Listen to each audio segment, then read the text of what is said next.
Have you heard of the Marathon des Sables?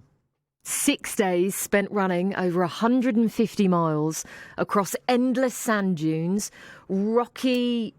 What does that even say? Anyway, it's awful. White hot salt plains, and all you can carry on your back is what you need to survive. It's awful, basically. Toughest race on the planet.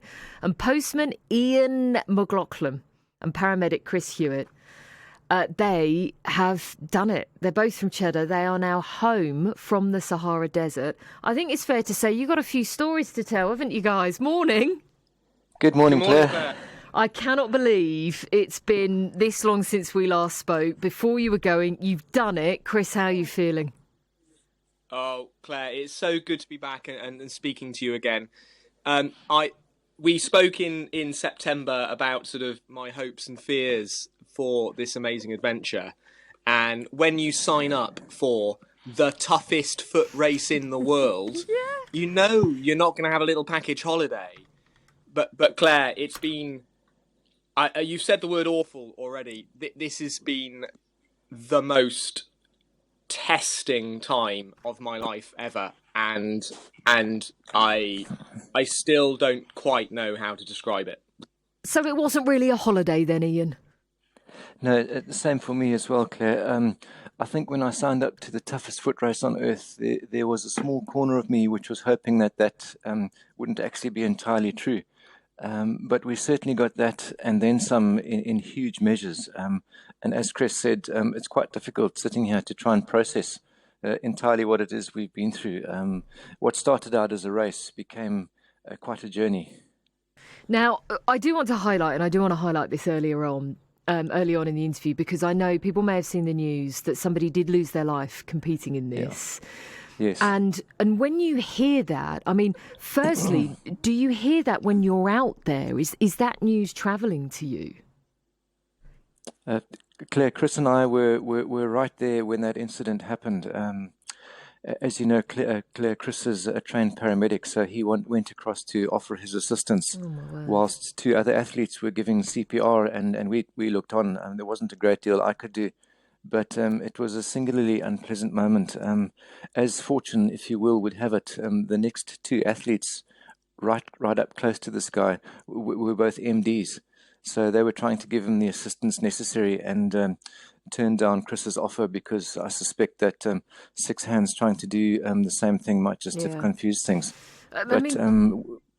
Chris, did that, obviously shocking for you both to see, do you question yourself seeing something like that while you're doing it? Oh, I mean, absolutely. The Marathon des Sables has, sadly suffered fatalities in the past, but such a small number that it actually has a very remarkable safety record. And yet, when people and the people who enter Marathon des Sables, some of them are absolutely elite athletes. They are absolutely superhuman in terms of their physical and mental capabilities. And then other people are fairly normal people, like Ian and I, although people who know us perhaps wouldn't use the word normal. We're fairly normal people. We're not superhero athletes. We're fit, and we worked really hard to get prepared for 250 kilometres across the desert. But when you see sort of a fallen comrade who is very much like you, it is a very moving moment, and particularly for me as a paramedic, knowing that there is little that can be done to help someone certainly does kind of steel your resolve that you need to get through the rest of this day, not because you want to compete in the race, not just because you want to complete the race, but literally we felt like we wanted to survive because there were people back home that we wanted to return to. Yeah. What would you say, throughout this whole entire experience, Ian, I mean, in terms of what hurt the most, what was the worst part of this race for you? Gosh, how long do we have? It's that brutal.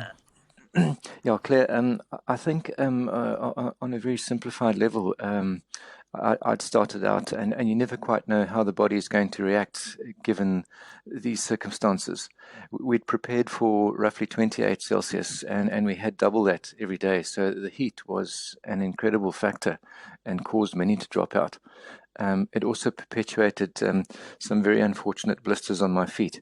So for the bulk of the race, I was having to suck up a great deal of pain, survive on painkillers, just in order to get to the end. So if there were less pleasant moments, it was probably my feet not playing ball. But there were so many highs and such marvelous people to walk and run along with that. I really do think that, at least in my opinion, that overshadowed the camaraderie. Probably overshadowed the tough moments, and was very much there to help me through the tough moments. Yeah. I mean, with temperatures going above 50 degrees Celsius, what was the first thing, Chris, that you did when you got home? Oh, Claire, I have been eating non-stop. The main problem I had wasn't so much the heat. I think once you reach 56 degrees, you can't feel any hotter. Turn me over, I'm done.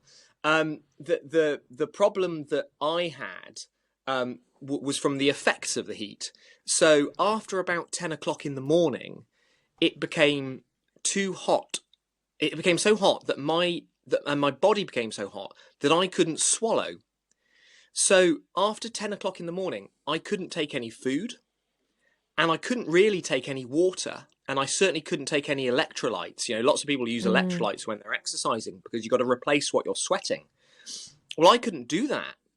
And so there was one stage of the race, which was 80 kilometers, so about 60 miles.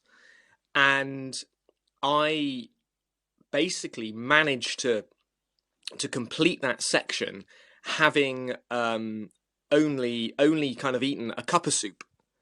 And I must have been burning all these calories from somewhere. I'm quite a slim chap, and I don't quite know where the energy came from to sustain me through dozens of kilometers without any food and hardly any water.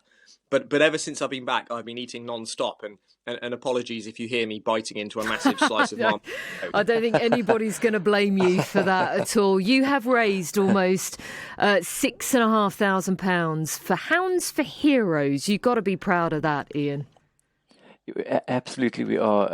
Claire, I couldn't have in my wildest dreams considered that possible, but so incredibly grateful. I think we both are for the support that we've received, not just the donations and the financial support, which will go towards a very worthy cause in Hounds for Heroes, but were it not for the kind wishes and the support that I knew, and I think Chris as well, that we had back home, it might have been something we wouldn't have finished.